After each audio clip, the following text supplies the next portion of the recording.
Good morning, guys. Thank you for joining me. So we're going to talk about Ukraine and an article that was just released by an article that was just released on the government's stance with regards to Ukraine and in particular Keir Starmer.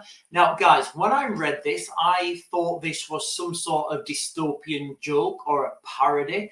Now, I need to caveat this video for those of you who don't know that, I've got friends and family who work in Ukraine. I class Kiev as my second city. And if there's anyone in the UK who wants to give more support to the Ukraine other than me, I would struggle for you guys to find them. All right. So I just want to put that in context. I also want to put in context that when this conflict happened, the conflict started in arguably 2014. When the 2022 invasion happened, I can remember the Rotherham Council building, who'd already been told to take their Union flag down because it was seen to be oppressive to people in Rotherham.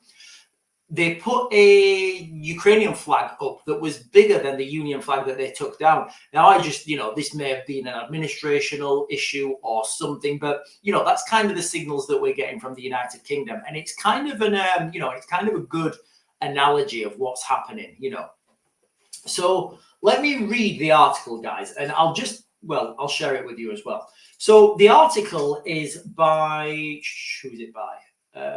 It's by The Guardian, I believe. Yeah.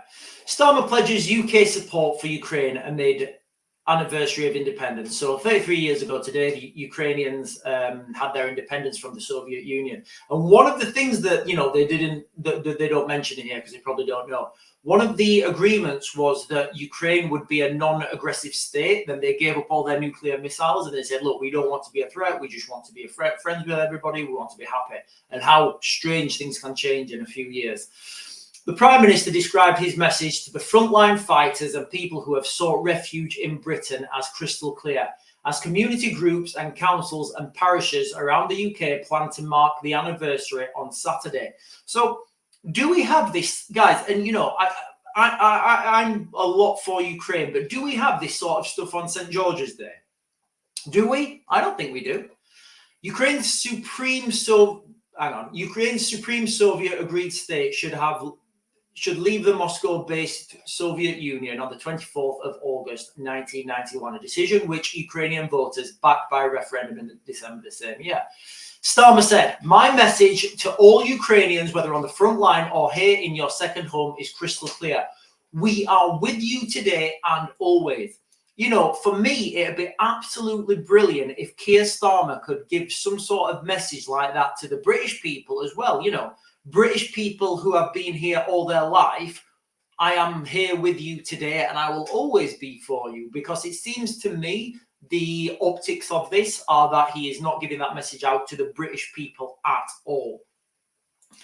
This is what I told President Zelensky when he sat here at our cabinet table, and where on behalf of the British people, I outlined that it's not just the British government that's behind Ukraine, it's all of us.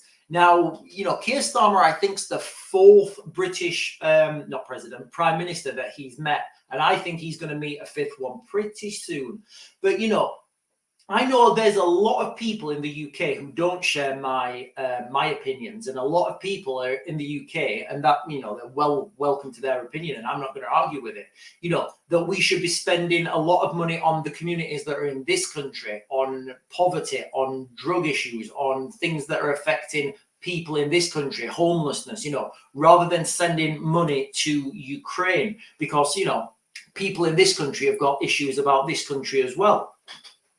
We are with you for as long as it takes. Guys, what does that even mean? As long as it takes for what? You see, there's no clear outline here. It just seems to me that Keir Starmer's being told, right, write the Ukrainians a blank check and say no more about it. Starmer added, if you see Keir Starmer do his speech when he says this, so this should be pronounced Slava Ukraina. Now, Keir Starmer should know better. He's a prime minister. I'm sure he's got translators. I'm sure he's got, at least a Ukrainian ambassador that he can go and speak to and say, hey, mate, how do I pronounce this? Because it really winds me up when people can't, when they say it when they butcher it so bad. he said Slava Ukraini, which is totally wrong. And he, and he presents himself as this, as this guy who understands problems from around the world. And guys, he just needs to pronounce this word right. It's just a little thing of me. A national salute to the country, which means glory to Ukraine. Slava means glory.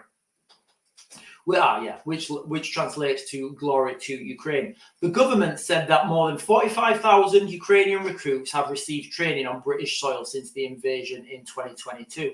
Now, I could talk about that number for quite a while, but I'm not gonna. What I will say is they're training the wrong type of people. They're not training the wrong type of people. They're training private soldiers and giving them a basic infantryman's course, but they're not training the officers and the command structure in how to use infantry. So they're going back to their unit. They're being told, right, we're trained. We know, we've got, we know how to operate as a section, platoon, company level. They're going back to their units and they're saying, well, I don't know how to use section, company, and platoon level. Go over there and do as I'm told. So, you can kind of argue the effectiveness of that. What they should be doing, and I said I'm not going to talk about it, what they should be doing, the government, is doing task-specific training and giving operational mentoring on the ground. The UK's defence, here we are, guys. This is the dystopian bit.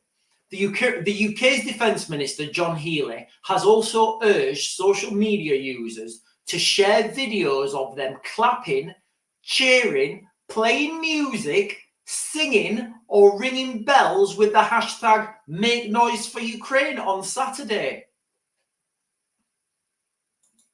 Guys, that is absolutely wild. It's like, we're meant to be told now. And guys, I need to caveat this again. I've got friends in Ukraine. My best friend had to give his son, when this invasion happened, I'm going to say my best friend.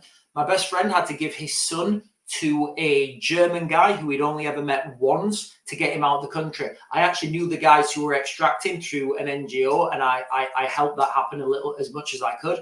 But can you imagine having to give your kids over to someone just to get them out of the country? It's absolutely insane, because obviously, for those of you who don't know, all the men had to stay behind to fight the war, which is kind of what you should do. So we don't have any Ukrainian men claiming asylum in the United Kingdom. It's all women and children, because they're the ones who fled. The men stay behind to fight.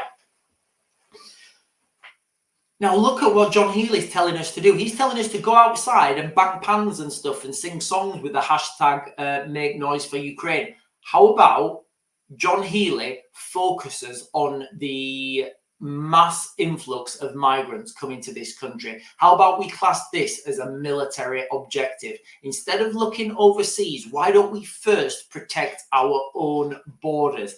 And you know what? Why don't we bang pans and say hashtag, make noise for British culture, make noise for England, make noise for, the people who live here? Because it seems we're a very outward looking country. We're always, we're always good to put things in. I think we still give India like millions a year. India have got a higher GDP than we do. So it's like the paupers giving the rich people money. Guys, this is an absolute dystopian. The best way I can describe this, guys, is a dystopian, dystopian joke, I think, or a dystopian parody. I think I'm going to use that as a hashtag, Ukraine, a dystopian parody, because we're meant to now all do the clap for your carers thing, when you're banging your pans outside or clapping or whatever, and use the hashtag Make Noise for Ukraine.